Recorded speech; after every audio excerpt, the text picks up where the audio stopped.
नमस्कार, आप देख रहे हैं वीआईपी गुरुकुल। आज हम बात करने वाले हैं लॉज ऑफ थर्मोडायनेमिक्स की। ठीक है, यहाँ पर हम शुरुआत करेंगे जीरोथ लॉ ऑफ थर्मोडायनेमिक्स की। Zeroth law of thermodynamics. देखो इसमें क्या क्या चीज़ें पूछी जाती है।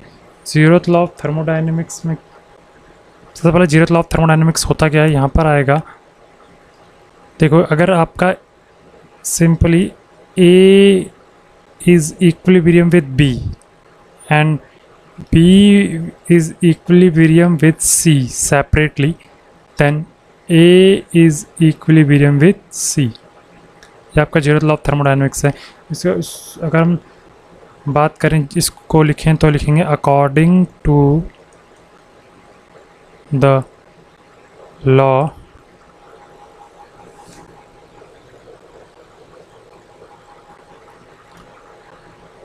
if body A is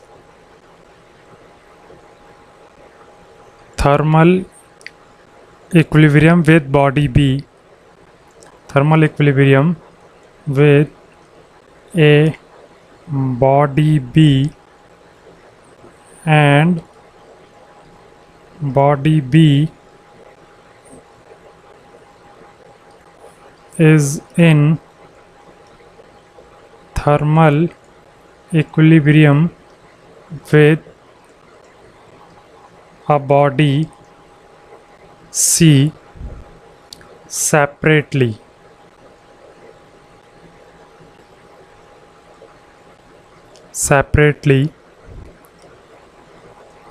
Then body A and C will be in thermal equilibrium with each other।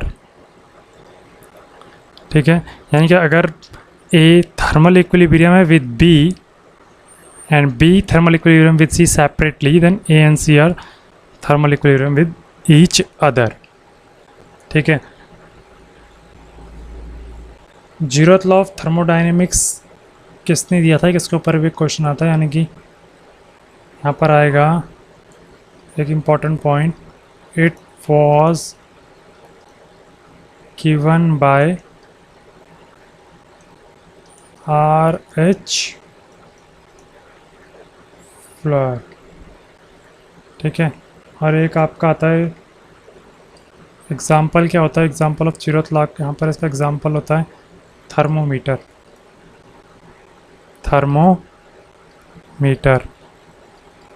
ठीक है, ये तो आपका ये हो गया।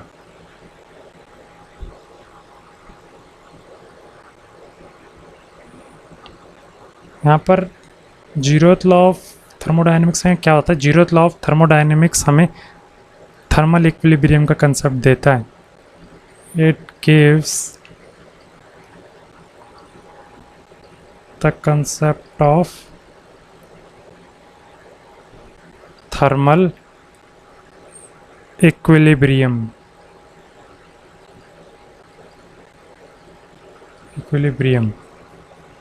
ठीक है, तो ये आपका क्या हो गया, जीरोथ लॉ ऑफ थर्मोडायनेमिक्स। ठीक है, एक इसके बाद एक छोटी सी डेफिनेशन आती है 1 केल्विन की। अगर आपको बोलेगा कोई 1 केल्विन डिफाइन करना है तो यहाँ पर आएगा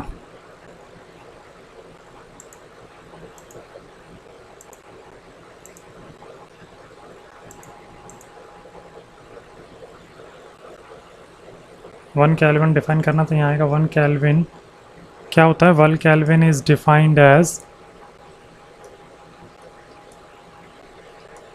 1/273.16 kelvin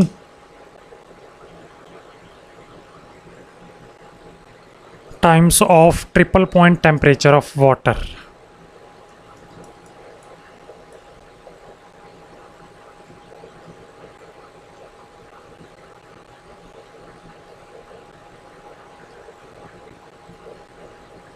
times of triple point temperature of water.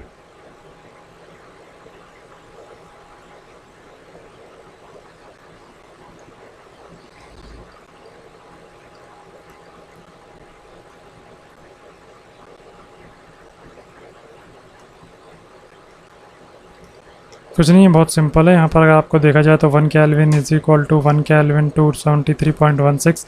अब triple point temperature of water क्या होता है? ट्रिपल पॉइंट टेम्परेचर, अगर हम triple point temperature of water देखें ना, तो वो भी हमारा होता है 273.16 केल्विन ही होता है। तो ठीक है, तो यहाँ पर क्या हो जाएगा 1/273.16 मल्टीप्लाई 273.16 कट गया, केल्विन बचा। यहाँ 1 kelvin is equal to 1 kelvin, simple. ये आपका 1 केल्विन की डेफिनेशन हो गई। ठीक है, इसके बाद हम जो पढ़ेंगे वो होता है आपका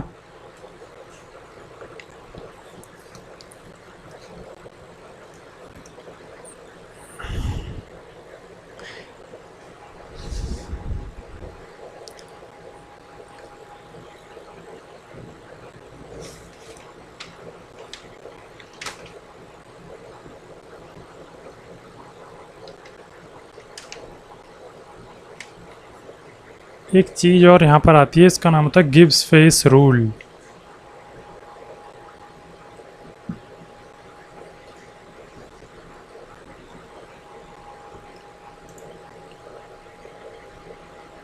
एक चीज़ जो आती है उसका नाम होता है, यहाँ पर एक टॉपिक है यहाँ पर Gibbs phase rule.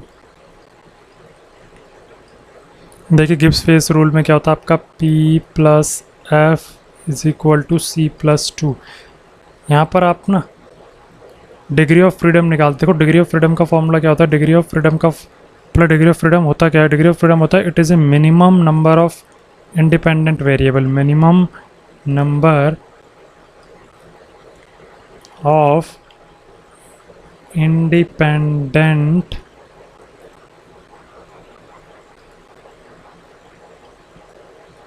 Variables are required. मतलब कितने मिनिमम इंडिपेंडेंट वेरिएबल्स चाहिए किसी भी चीज़ की पोजीशन को फिक्स करने के लिए, टू लोकेट और fix the state of system, और fix the state of any system, fix the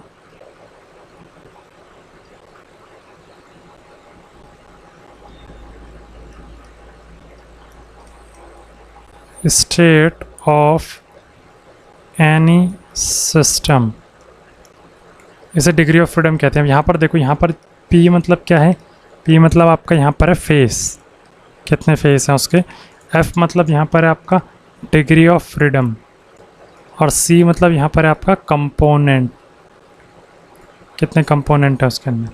ठीक है, अब अगर हम इसी चीज़ को वाटर के लिए यूज़ करते हैं, अगर इसके केसेस देखें तो सबसे पहले अगर हम इसके केस देखेंगे,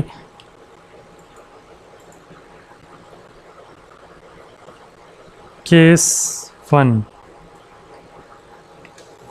ठीक है, केस 1 में आपका सबसे पहला केस जो हम देखते हैं वो है आपका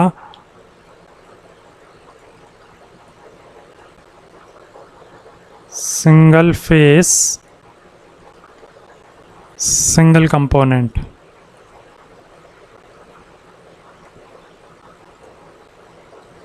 ठीक, एग्जाम्पल क्या होगा इसका? इसका एग्जाम्पल आपका होगा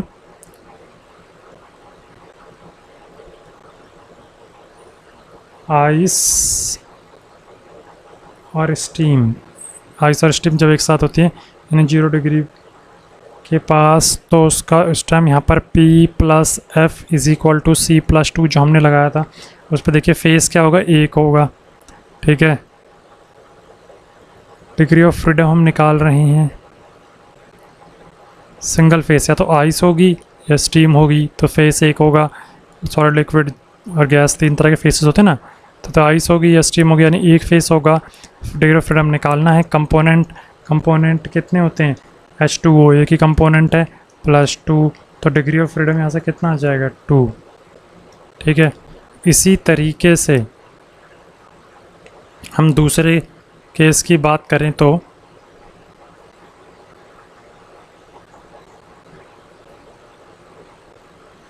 इसी तरीके से मैं दूसरे केस की बात करूं तो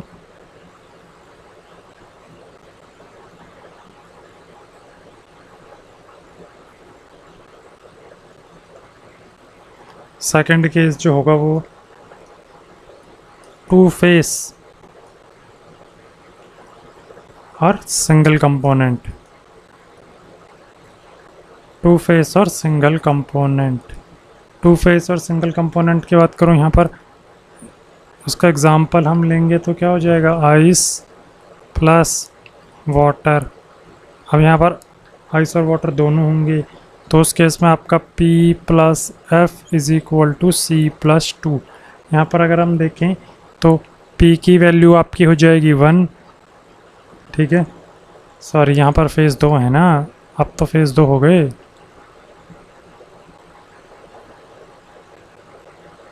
तो फेज़ की वैल्यू 2, डिग्री ऑफ फ्रीडम अब 1। C कंपोनेंट कितना, एक H2O एक कंपोनेंट। ठीक है, तो कंपोनेंट 1 + 2, तो F कितना हो गया, यहाँ से निकल के आ जाएगा 1। अब आता है case 3।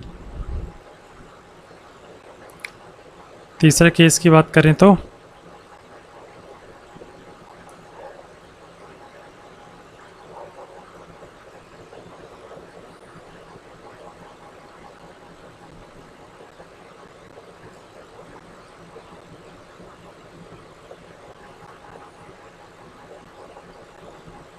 Ice plus water plus steam.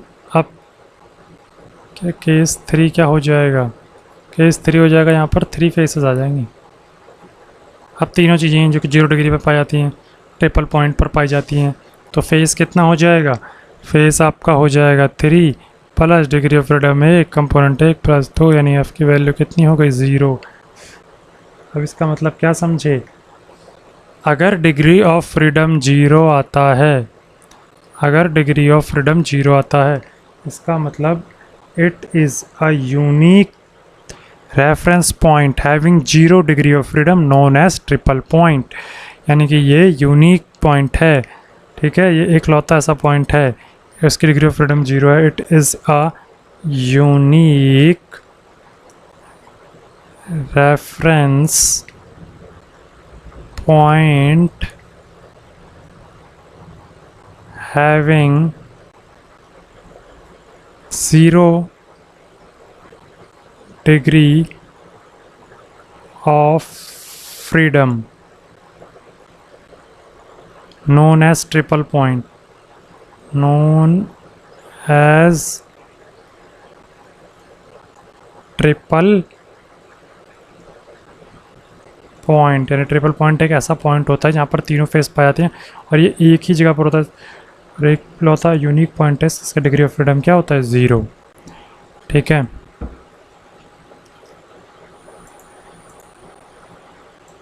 तो अब हम इसके बाद आ जाते हैं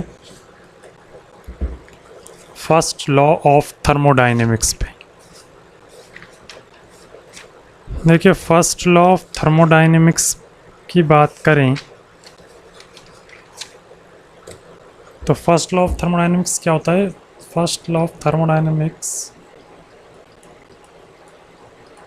first law of thermodynamics, first law thermodynamics का क्या होता है। फर्स्ट लॉ ऑफ थर्मोडाइनमिक्स को हम क्या क्या कहते हैं, सबसे पहले, क्योंकि एक वन वर्ड में आपके क्वेश्चन आ जाते हैं तो इनको इस तरीके से देख लेते हैं। पहले इसको बोलते हैं law of conservation of energy, law of conservation of energy, ठीक है। और इसको बोलते हैं जूल्स लॉ, जूल्स लॉ, ठीक है। और इसको बोलते हैं क्वांटिटेटिव लॉ, और इसको बोलते हैं हम क्या, क्वांटिटेटिव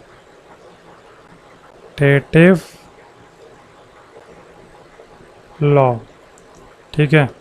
एक, दो, तीन, या इनके नाम हो गए, ठीक है। अब देखो इसमें होता क्या है, फर्स्ट लॉ ऑफ थर्मोडायनेमिक्स में सबसे पहले से नाम से ही क्लियर है, law of conservation of energy, यानी कि एनर्जी को कंजर्व रखना। तो इसके बहुत दो तीन इसके डेफिनेशंस हैं। सबसे पहले तो एक सबसे फेमस और सिंपल है, उससे शुरू करते हैं। फर्स्ट लॉ ऑफ थर्मोडायनेमिक्स से कहता है, energy neither be created nor be destroyed, rather it converted one form of energy into another form, ठीक है।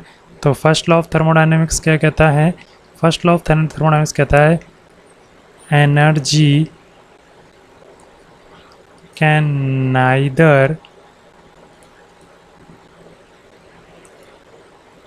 B created nor be destroyed,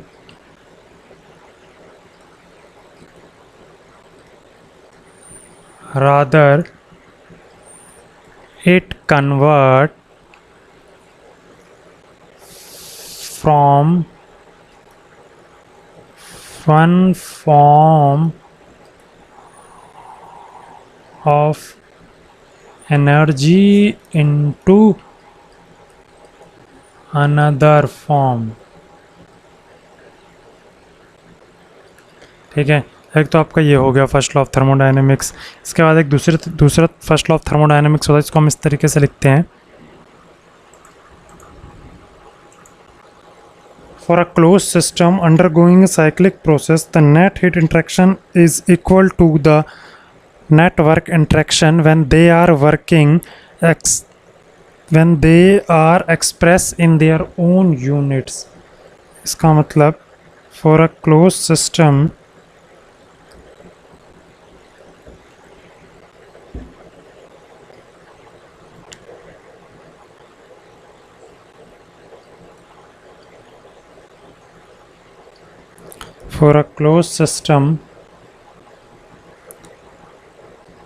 undergoing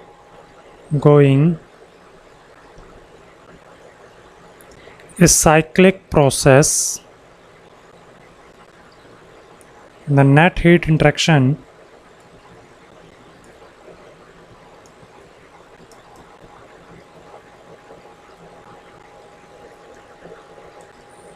is equal to the net work interaction when they are expressed in their own units, and they are expressed in their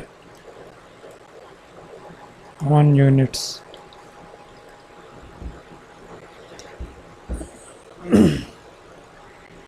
इसका मतलब cyclic integral of heat is equal to cyclic integral of work done। देखो इसको ऐसा कैसे लिखा हुआ है, अगर हमारा पास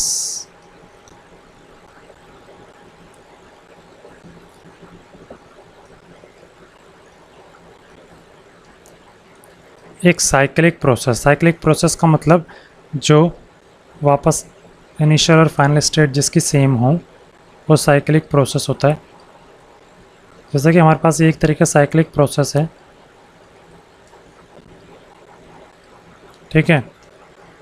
तो क्या होगा, इस साइक्लिक प्रोसेस में जो नेट हीट इंटरेक्शन होगा वो नेट वर्क इंटरेक्शन के इक्वल होगा। इसका मतलब इसको हम ये लिख सकते हैं Q1 2 प्लस Q2 से 3 प्लस Q3 से 4 प्लस Q4 से 1 इज़ इक्वल टू W1 से 2 प्लस W2 से 3 प्लस W3 3 से 4 प्लस W 4 से 1, यानी कि net heat interaction is equal to network. ये आपका PV डायग्राम है, ठीक है। ये एक साइक्लिक प्रोसेस है। This equation number 1 is applicable for both reversible and irreversible process, ठीक है। दिस इक्वेशन, अगर हम बात करता हूँ इस इक्वेशन की, तो इसको हम लिख सकते हैं it is applicable for both reversible and irreversible process, ठीक है। ये दोनों के लिए आपकी रिवर्सिबल और इरिवर्सिबल प्रोसेस दोनों के लिए। तो ये थी हमारी डेफिनेशन किसकी, फर्स्ट लॉ की। तो हमने यहाँ पर देखा for a cyclic process, first law of thermodynamics में क्या है, फॉर ए साइक्लिक प्रोसेस हमने क्या देखा, net heat interaction is equal to network interaction, ठीक है। बट दिस इक्वेशन 1, इसका एक ड्रॉबैक है। This equation 1 is applicable only for cyclic processes. Equation 1 is applicable only for cyclic processes,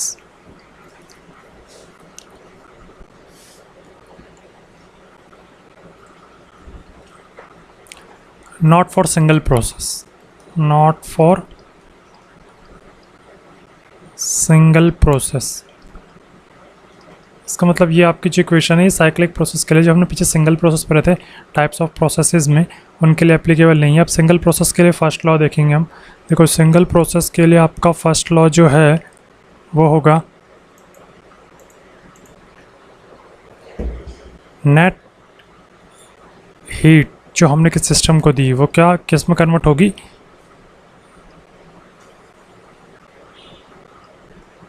work done plus energy in the system.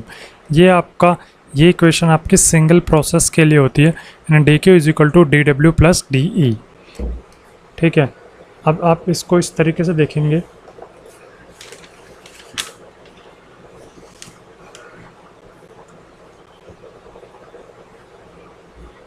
जो हमने net system में energy दी वो दो जगह गई, एक तो हमें वर्क डन मिला और एक सिस्टम की एनर्जी इंक्रीज हुई। ये सिंगल प्रोसेस के लिए है।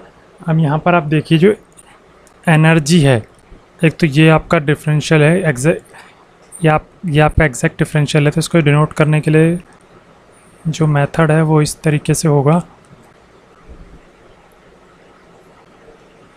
डी ई, ठीक है। अब आप देखिए एनर्जी कौन कौन सी होती है। एनर्जी जो सिस्टम के अंदर होती है वो आपकी होती है kinetic energy plus potential energy plus internal energy of a system, ठीक है। ये आपकी ये दोनों एनर्जी जो आपकी होती हैं, पीछे हमने अप्रोचेस पढ़ी थी ना, ये वाली जो दो एनर्जी होती हैं वो कौन सी होती हैं, वो मैक्रोस्कोपिक फॉर्म में होती हैं, और ये जो होती है ये आपकी कौन सी फॉर्म की एनर्जी है, ये आपकी है माइक्रोस्कोपिक, ठीक है। अब हम हमारी अजम्पशंस होती हैं, अजम्पशन हम लेके चलते हैं मोस्ट ऑफ द केसेस में। हमें करते हैं kinetic energy and potential energies are neglected, हम इन्हें नेगलेक्ट कर देते हैं, नेगलेक्टेड। तो इस तरीके से आप देखेंगे यहाँ पर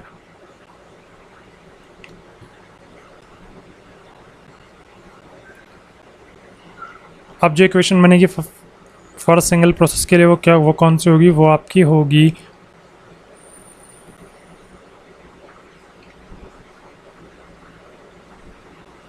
वो आपकी होगी D Q is equal to A U plus del W. ठीक है, ये आपकी इक्वेशन होती है फॉर द सिंगल प्रोसेस। ठीक है, तो हमने साइक्लिक के लिए पढ़ा और इसके लिए पढ़ा आपका सिंगल प्रोसेस। यहाँ पर इसे बोलते हैं हम इंटरनल एनर्जी, आगे डिफाइन करेंगे हर एक टर्म को। ठीक है, यहाँ पर आपका जो वर्क डन है ये आपके दो तरीके के होते हैं। ये वाला वर्क डन, एक तो आपका बाउंड्री वर्क होता है, ठीक है, बाउंड्री वर्क, और दूसरा यहाँ पर होता है non boundary work, non boundary work. जैसे एग्जांपल में आपका paddle steering work, paddle work, ठीक है, paddle work, steering work, steering करना उस तरीके से। ठीक है, तो यहाँ पर अब condition for applying PDV work. अब इस वर्क डन का हमने फॉर्मूला का आप क्या पढ़ा था, पीडीवी। अब ये कहाँ पर अप्लाई कर सकते हैं हम पीडीवी, तो इसके लिए यहाँ पर है कुछ कंडीशंस होती हैं, तो वो हम देखेंगे। सबसे पहले हम यहाँ लिखेंगे condition for applying PDV work. ठीक है, condition for applying PDV work. ठीक, अब कौन कौन सी कंडीशन होती हैं, work should cross the boundary. देखो वर्क जो था वो बाउंड्री से क्रॉस कर होना चाहिए, यानी work should cross the boundary. ठीक है, दूसरा should be close system. Close system के लिए होता है ये तो हमने पीछे पढ़ा भी है, शुड बी क्लोज्ड सिस्टम। ठीक है, और थर्ड थिंग जो हमने इसमें देखी वो थी should be reversible process, should be reversible process. देखो ये जो टर्म है ना, ये वाला, दिस इज़ इम्पॉर्टेंट। हाँ, इसके ऊपर हमारे बोलते हैं, अगर आपको ये ऐसी इक्वेशन आ जाएगी इस तरीके से, अब आपका जो बनेगा वो कुछ इस तरीके से बनेगा, D Q is equal to D U plus P D V. ठीक है, और ये आपका इक्वेशन मान लो मैं इसे 3 लिखता हूँ, तो आप ये हो सके कि this equation is applicable for reversible process, irreversible process. तो आपका आएगा this equation is reversible for reversible process. तो यहाँ पर मैं लिख सकता हूँ equation number 3 is applicable only for reversible processes. ये इसके ऊपर क्वेश्चन आता है आपका, रिवर्सिबल प्रोसेस ओनली। ठीक है,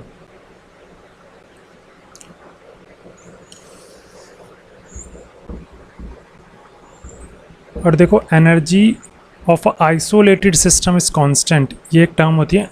आइसोलेटेड सिस्टम की एनर्जी हमेशा कांस्टेंट होती है। आप इसको इस तरीके से दिखा सकते हैं हम, यहाँ पर मैं लिख देता हूँ ENERG, energy of an isolated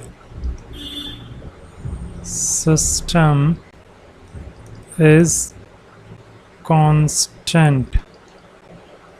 ठीक है, तो अब आप देखिए del Q is equal to D plus del W.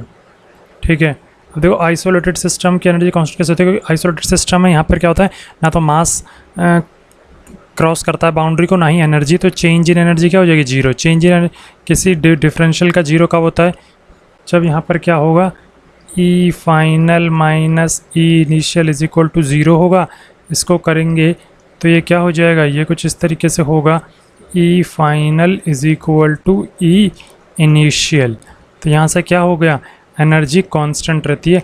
तो आप इसको यहाँ पर याद रखेंगे, energy for an isolated system is constant. ठीक है, इसके बाद हम एक आपने सुना होगा नाम, एक परपेचुअल मोशन मशीन 1। ठीक है, इसके बारे में देखते हैं ये होती क्या है। सबसे पहले है TMM1, ठीक है। इसको अगर हम देखेंगे तो आप यहाँ पर देख सकते हैं perpetual motion machine of first kind, perpetual motion machine of first kind, ठीक। क्या कहती है? ये कहती है it is impossible to violate the first law, that is it is impossible to construct a device which produce work continuously without consuming other form of energy. इसका मतलब ये है, देखो perpetual motion machine first kind क्या कहती है? ये कहती है कि it is impossible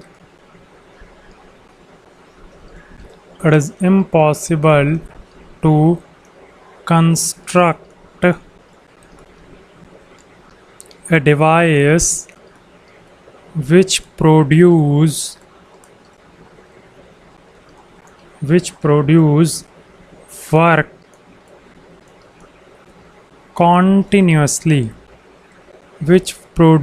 work continuously without consuming any other form of energy, without consuming any other form of energy। अब देखो अगर ऐसा हो, अगर ये ऐसा ये बोलती है इट इज़ इम्पॉसिबल, अगर ऐसा पॉसिबल हो जाएगा तो देखो फर्स्ट लॉ आपका वायलेट हो जाएगा। कैसे? लेट अस सपोज एक मशीन है, हमने क्या किया, ये एक मशीन है, ठीक है। इसमें ये कह रहा है कि हमें वर्क मिलता रहे, ठीक है, बट हमें कोई हीट ना देनी पड़े, यानी कि ऐसे ऐसे यहाँ जो हीट आ रही है Q इज़ इक्वल टू वो ज़ीरो हो जाए। तो ऐसा कैसे पॉसिबल हो सकता है? अगर आपका वर्क डन अगर आपका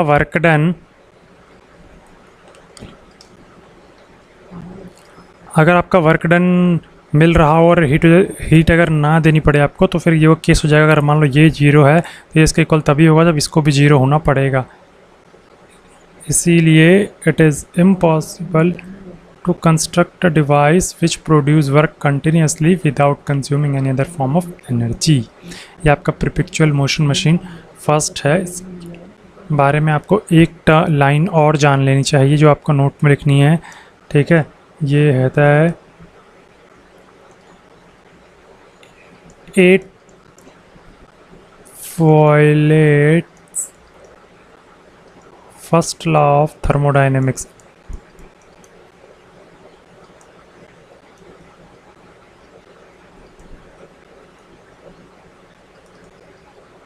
ठीक है, तो इसके बाद हम बात करेंगे different types of heat expressions in different processes, ठीक है। तो अब हम आ जाते हैं expression of heat for different processes.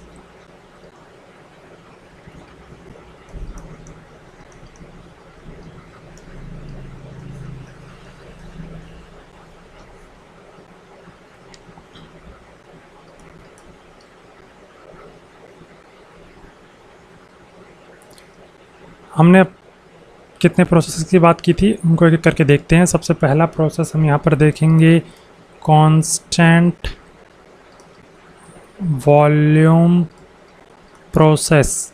इसका नाम क्या था? आइसोकोरिक और आइसोमेट्रिक, दो नाम थे जो आपको याद रखने हैं। आइसोकोरिक, ठीक है, और यहाँ पर आइसोमेट्रिक, ये दो नाम थे। अब आ जाते हैं हम दोबारा से इस चीज़ पे कांस्टेंट वॉल्यूम के केस में। अब देखो यहाँ पर क्या है, वॉल्यूम क्या है? कांस्टेंट, ठीक है। अभी हमने पढ़ा फॉर सिंगल प्रोसेस के लिए फॉर्मूला क्या होता है? First law D Q is equal to D W होगा ये, प्लस यहाँ पर क्या आ जाएगा? पी डी वी, क्योंकि ये रिवर्सिबल होता है। यहाँ पर वॉल्यूम कांस्टेंट है तो ये टर्म कितनी हो जाएगी 0, ठीक है।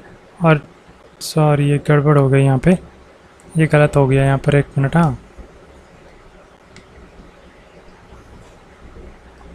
दोबारा से देखना इसे।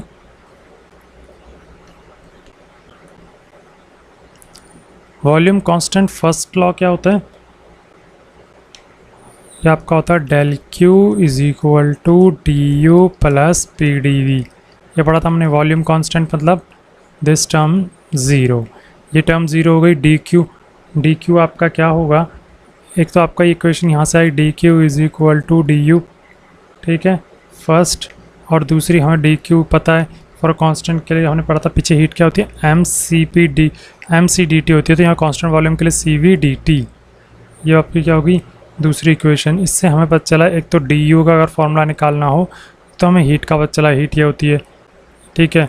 और यहाँ से डी यू भी निकल के आया, डी यू जो हमारा निकल के आया वो है M C V D T होता है, ठीक है। इंटरनल एनर्जी होती क्या है, it is energy by virtue of temperature.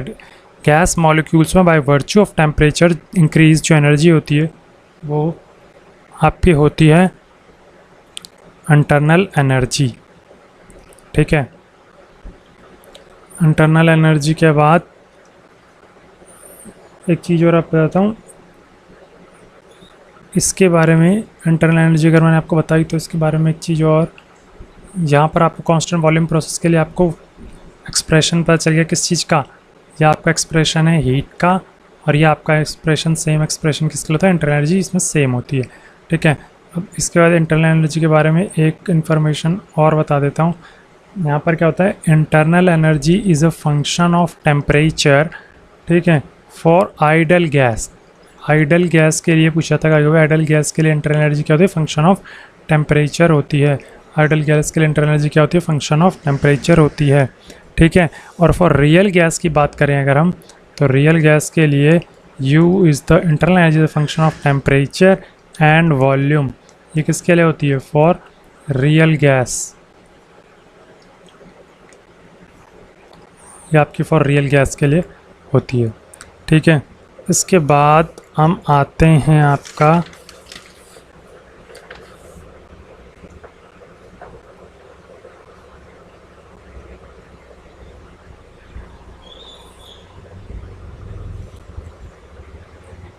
इसके बाद आपका एक टर्म होता है,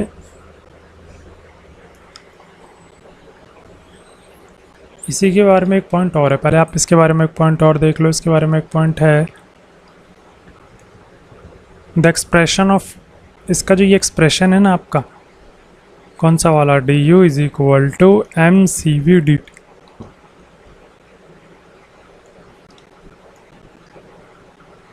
ठीक है।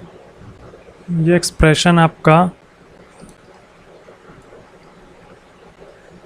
अगर मैं इसका नाम यहाँ पर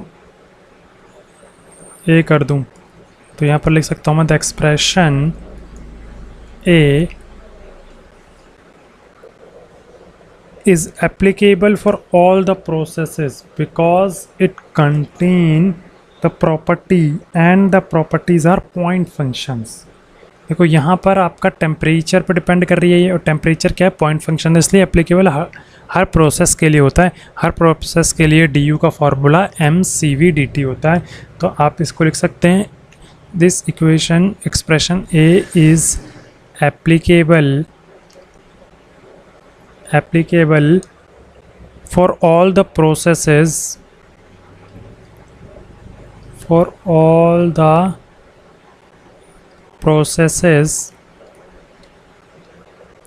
because it contain all properties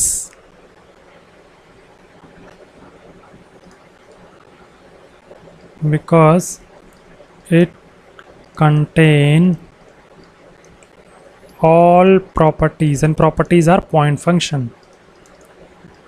ठीक है। इसी वजह से ये किसी भी हर प्रोसेस के लिए एप्लीकेबल होता है। इसके बाद हम अगले इसके लिए बात करें, अब आ जाते हैं हम एंथैल्पी पर। एंथैल्पी क्या होती है? एंथैल्पी के अब इसके बाद हम कांस्टेंट प्रेशर प्रोसेस पे आने वाले हैं, पर कांस्टेंट प्रेशर प्रोसेस में एक टर्म यूज़ होगी एंथैल्पी, और वो आपको पहले बतानी ज़रूरी है।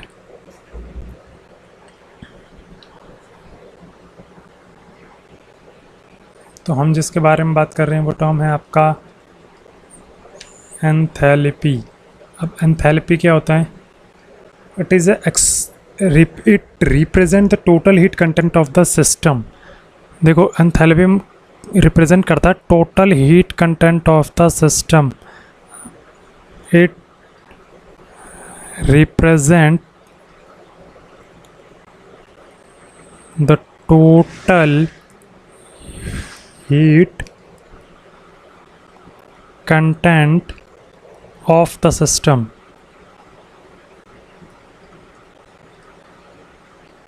ठीक है, और अगर इसे मैथमेटिकली देखें तो मैथमेटिकली ये होता है H is equal to U plus P V. ठीक है, आप इसको देख सकते हैं, यूनिट इसकी यूनिट होती है आपकी जूल न्यूटन मीटर। ठीक है, क्योंकि एक तरह की एनर्जी है। ठीक है, यहाँ पर ये इंटरनल एनर्जी और पी वी आप बात करेंगे। पी वी की ये आपका होता है फ्लो वर्क। ठीक है, इसको हम बोलते हैं flow work.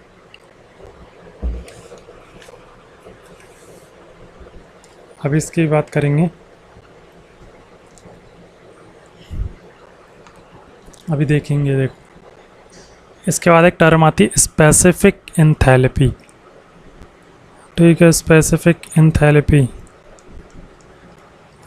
Specific enthalpy. Specific enthalpy की बात करेंगे यहाँ पर, तो स्पेसिफिक एंथैल्पी होती है it is the summation of specific internal energy and work flow. देखो it is the summation of sorry यहाँ पर गड़बड़ हो गया है। इसको स्पेसिफिक एंथैल्पी को छोटे एस से डिनोट करते हैं, और ये होता है summation of specific internal energy. Specific internal छोटे यूज़ करते हैं प्लस प्रेशर बड़ा और ये स्मॉल वी। ठीक है, तो ये आपका कैसे आया है? इसको डिवाइड बाय मास, इसको डिवाइड बाय मास, इसको डिवाइड बाय मास करोगे तो ये टर्म निकल के नीचे वाली आएगी, स्पेसिफिक मास हो जाएगा पीवी। ये होता है आपका वर्क, फ्लो वर्क। इसको आप बोलोगे क्या? Flow work. ये होता है आपका क्या? Flow work. आप पूछते हैं कभी कभार फ्लो वर्क होता क्या है, तो फ्लो वर्क देखो क्या होता है।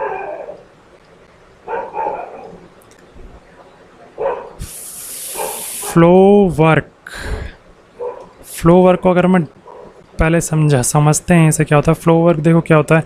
मान लो ये आपका एक बाउंड्री है।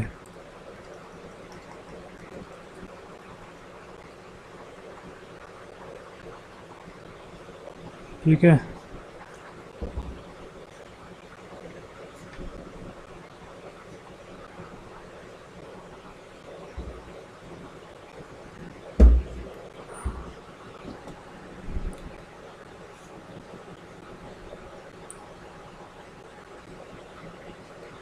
मान लो ये आपकी बाउंड्री है। अभी रुको 2 मिनट।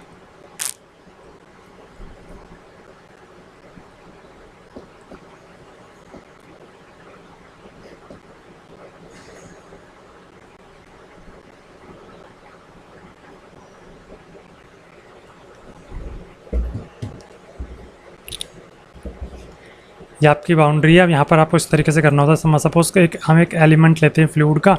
इस एलिमेंट को डिस्प्लेस करने में यहाँ से यूनिट डिस्प्लेसमेंट होगा। ये आपका क्या है? Control volume. ये आपका क्या क्या है? पाइप का कंट्रोल वॉल्यूम। ठीक है, ये है आपका कंट्रोल वॉल्यूम। ठीक है, अब ये क्या है? It is the amount of work required to displace infinitely small element into और out of the control volume.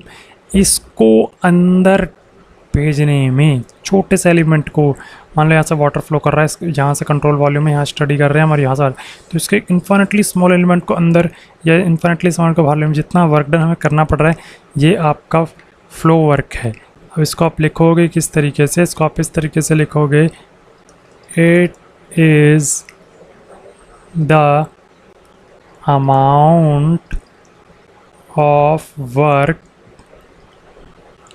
which is required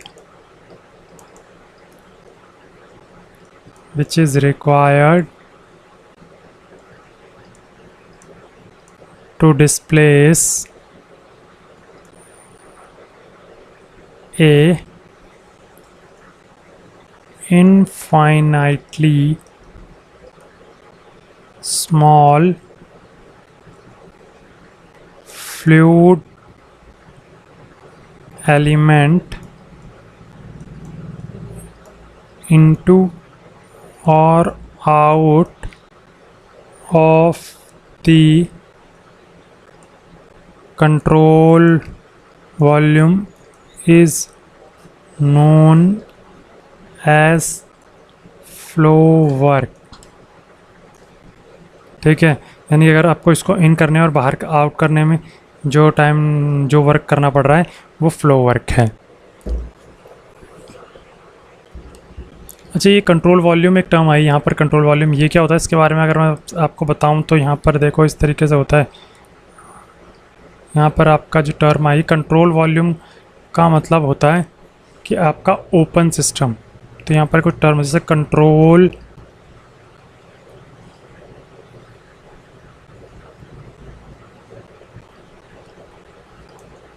जैसे कि control volume is also known as open system. इसी तरीके से एक टर्म और होती है control mass. Control mass is also known as closed system. और एक होता है control surface is known as control boundary. ठीक है, एक होता है control surface is also known as control boundary।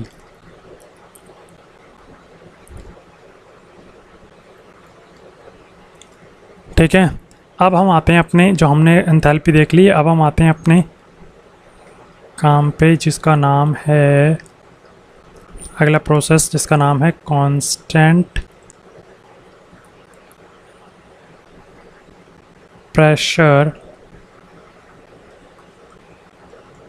Process. अच्छा, कांस्टेंट प्रेशर प्रोसेस की बात करेंगे तो यहाँ पर क्या होगा, आपका P इज इक्वल टू सी होगा। अगर हम फर्स्ट जब भी हम हीट निकालेंगे तो हम किस इक्वेशन से स्टार्ट करेंगे, हम इस first law for a single process के लिए यूज़ करते हैं, उस इक्वेशन से करेंगे D Q is equal to D U plus P D V. ठीक है, ये यूज़ हुआ।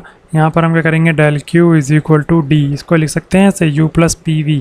जब इंटीग्रेट करेंगे तो यू, ठीक है, फिर यहाँ पर लिखेंगे, इसका इंटीग्रेशन करेंगे तो क्या होगा, इसका डिफ्रेंशिएशन करेंगे तो क्या होगा, इसका डिफ्रेंशिएशन ये होगा P D V plus V D P. और ये वाली टर्म तो जीरो हो जाएगी क्योंकि डी पी जीरो हो जाएगा, प्रेशर कांस्टेंट है। ठीक है, तो ये इस तरीके से लिख सकते हैं हम। इस तरीके से लिखने के बाद मैंने आपको बताया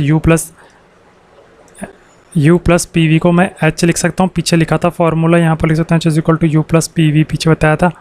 ठीक है, तो ये हो गया डेल क्यू।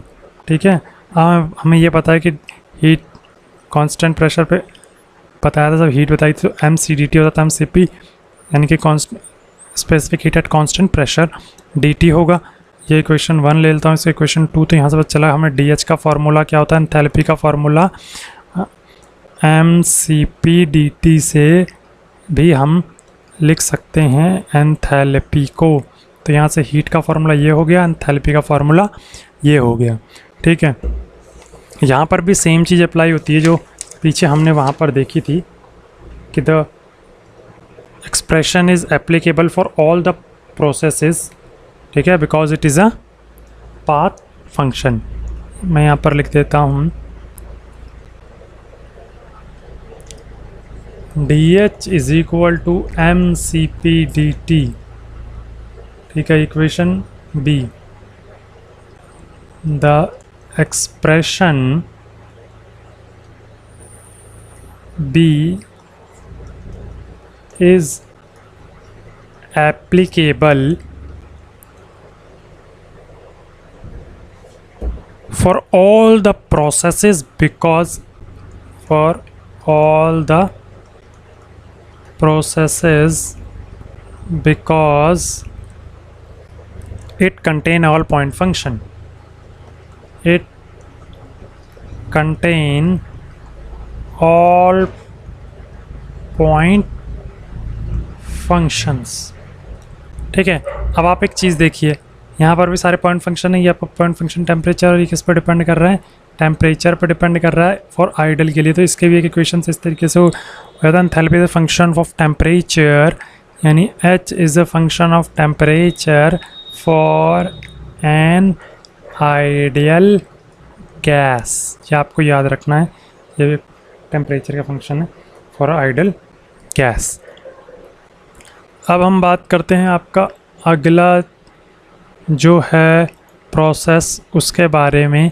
तो अगला प्रोसेस आपका कौन सा है, अगला प्रोसेस है आपका कांस्टेंट टेम्परेचर प्रोसेस। तो तीसरा आपका है constant temperature process. Constant temperature process की अगर मैं बात करूं तो एक तो T=C हो जाएगा, और हम जब भी मैंने बोला हीट, हम जब भी हम हीट की डेरिवेशन करेंगे तो कौन सा इक्वेशन से यूज़ करेंगे, हम एक यूज़ करेंगे first law for single process, dQ=du + PdV, ये यूज़ करेंगे हम। ठीक है, अब अगर मैं बोलता हूँ टेम्परेचर कांस्टेंट है, इसका मतलब du क्या होता है, ज़ीरो। जब टेम्परेचर कांस्टेंट है तो du ज़ीरो बिकॉज dt=0। ठीक है, तो यहाँ पर मैं लिख सकता हूँ dQ क्या, PdV, ये हो गया। और दूसरा du ज़ीरो तो मतलब mCpdt वो ज़ीरो। अब आपको एक चीज़ देखनी पड़ेगी, वर्क डन भी हमने इसी एक्सप्रेशन से निकाला था, बस फ़र्क क्या था, dW=PdV, फिर यहाँ पर T=C था, फिर वैल्यू रखी थी, तो सेम एक्सप्रेशन निकल के आएगा। अगर आप इसे ड्राइव करेंगे वर्क डन वाली डेरिवेशन से, सेम P की जगह पर क्या लिखोगे, PV=mRT। ठीक है, यानी कि P की जगह पर क्या लिखेंगे, V, P/C लिखेंगे, ड्राइव करेंगे तो डेल Q का जो एक्सप्रेशन है वो निकल के आएगा डेल W के बराबर, जो कि होगा ClN VF/VI = ClN PI/PF। ठीक है, तो जो आपका एक्सप्रेशन होगा वो ये वाला होगा। यानी कि एक चीज़ आपको यहाँ पर याद रखनी है, एकमात्र ऐसा प्रोसेस है कांस्टेंट टेम्परेचर प्रोसेस जहाँ पर वर्क डन और हीट का फॉर्मूला, ठीक है, क्लोज्ड के लिए, ओपन के लिए, सब के लिए सेम होता है। ठीक है, ये आपको याद रखना है। और C की वैल्यू मैंने बता दी है, C की वैल्यू मैं पहले ही बता चुका था, एक बार फिर से बता देता हूँ। C की वैल्यू आपकी C क्या होगा, P initial V initial P final V final MR T initial MR T final. ठीक है,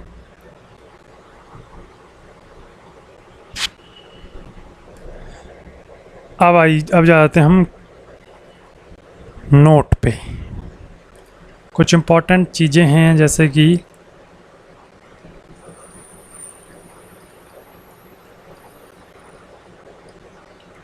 पहला point, in case of isothermal process the expression for close system work and open system work are equal.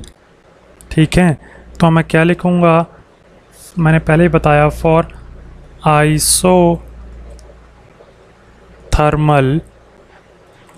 Process close system work and open system work are same.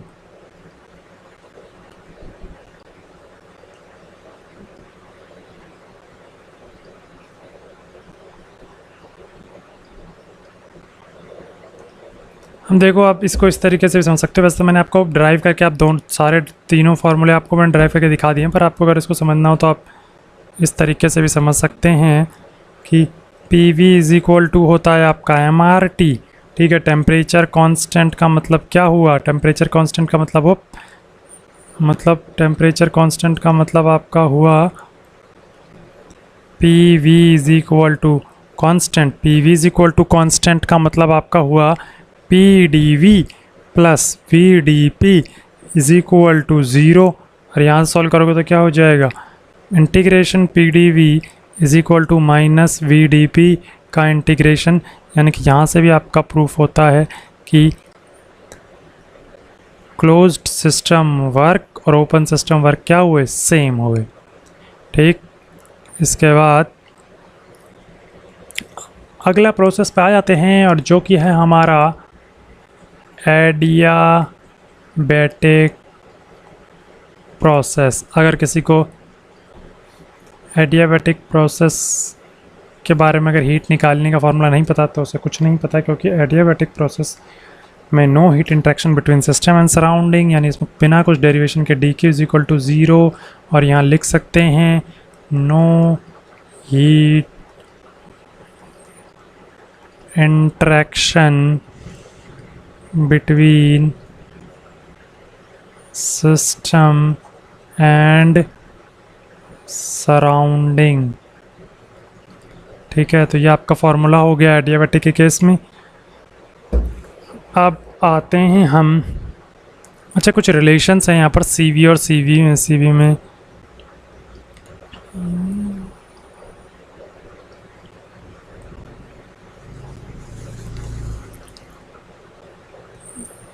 उनकी बात कर लेते हैं। Relation, क्योंकि इन पे एक मार्क्स से क्वेश्चंस आते हैं।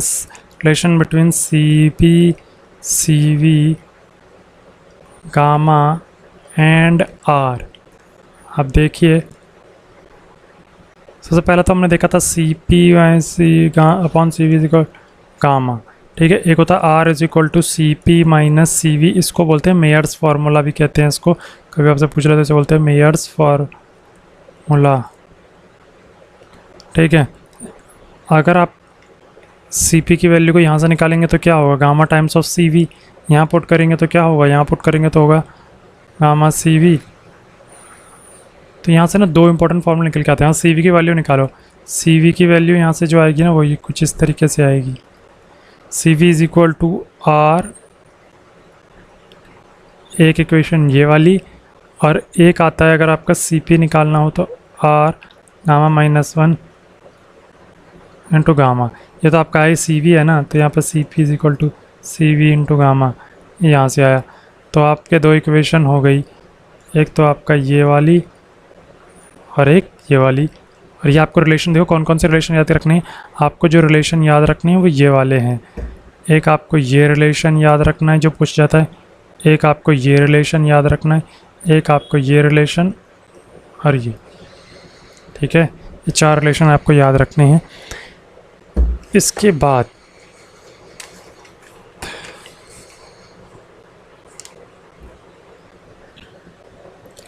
ये तो हो गए आपके जो हीट के फार्मूला, जो जनरलाइज फार्मूले होते हैं हीट के।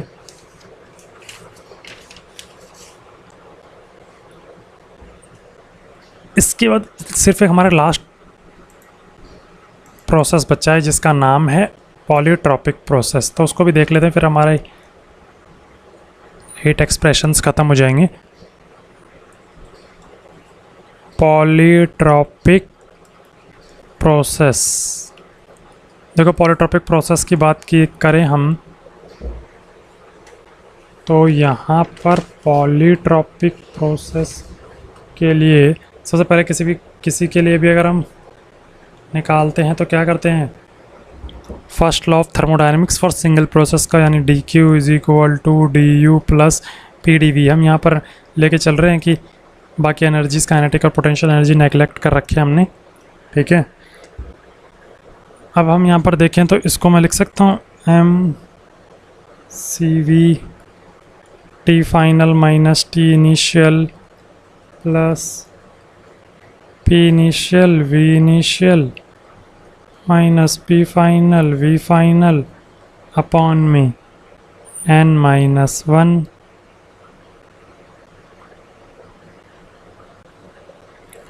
सी वी की वैल्यू को चेंज करते हैं एम आर गामा माइनस 1, ठीक। और यहाँ लिख सकते हैं T final minus T initial plus,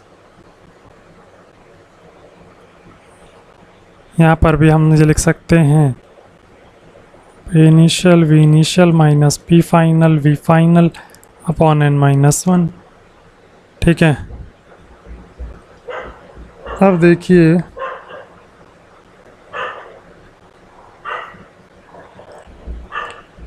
इस पूरी टर्म को मैं क्या लिख सकता हूँ, हमें आई और एफ की जगह 1 2 यूज़ कर लेता हूँ। P1 V1 minus P2 V2 upon gamma minus 1 लिख सकता हूँ, प्लस यहाँ लिख सकता हूँ P1 V1 minus P2 V2 upon n minus 1 लिख सकता हूँ।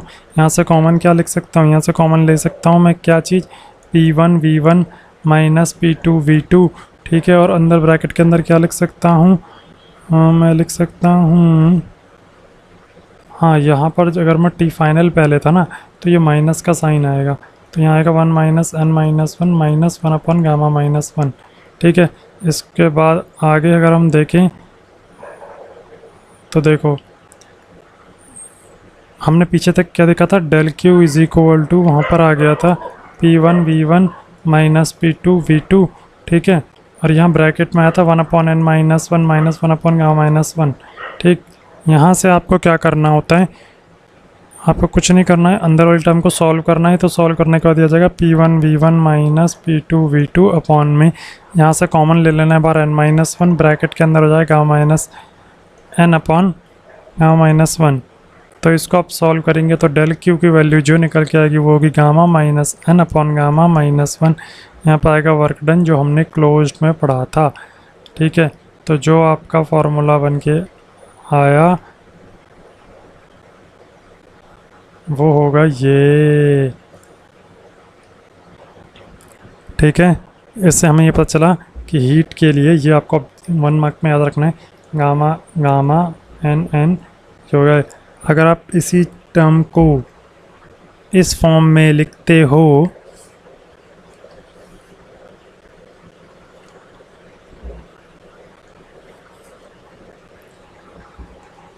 इसको, अगर आपको इंटरनल एनर्जी के फॉर्म में आएगा ना तो आप इसको ऐसे लिखोगे,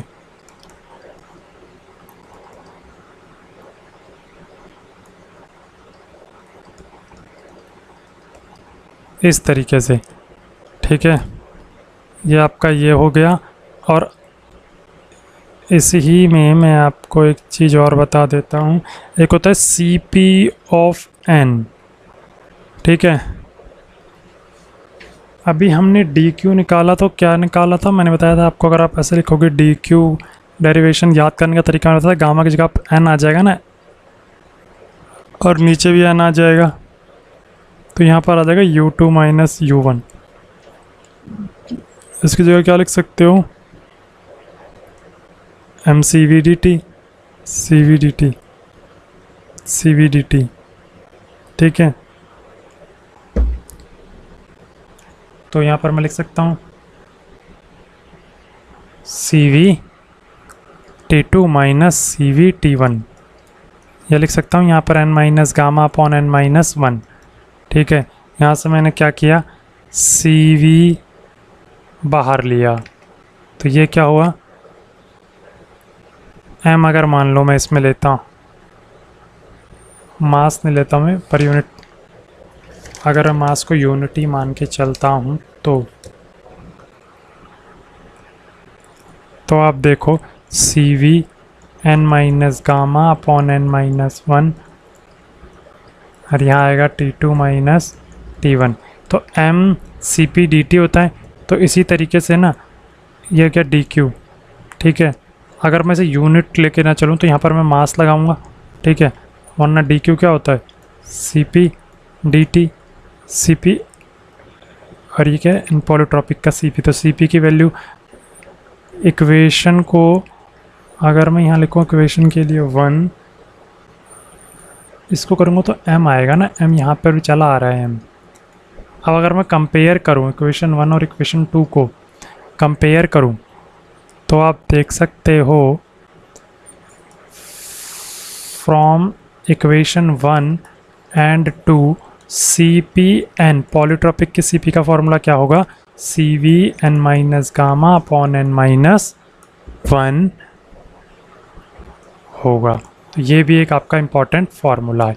हमने यहाँ पर क्या देखा, 2 हीट के फार्मूले और एक, इसी तरीके से हमने सारे हीट एक्सप्रेशन सारे प्रोसेसेस के लिए कवर कर लिए हैं। आज की वीडियो में इतना ही। अगर आपको वीडियो अच्छी लगी हो तो चैनल को सब्सक्राइब करें, शेयर करें, लाइक करें और कमेंट्स में बताएं। तब तक के लिए धन्यवाद। Thank you for watching this video.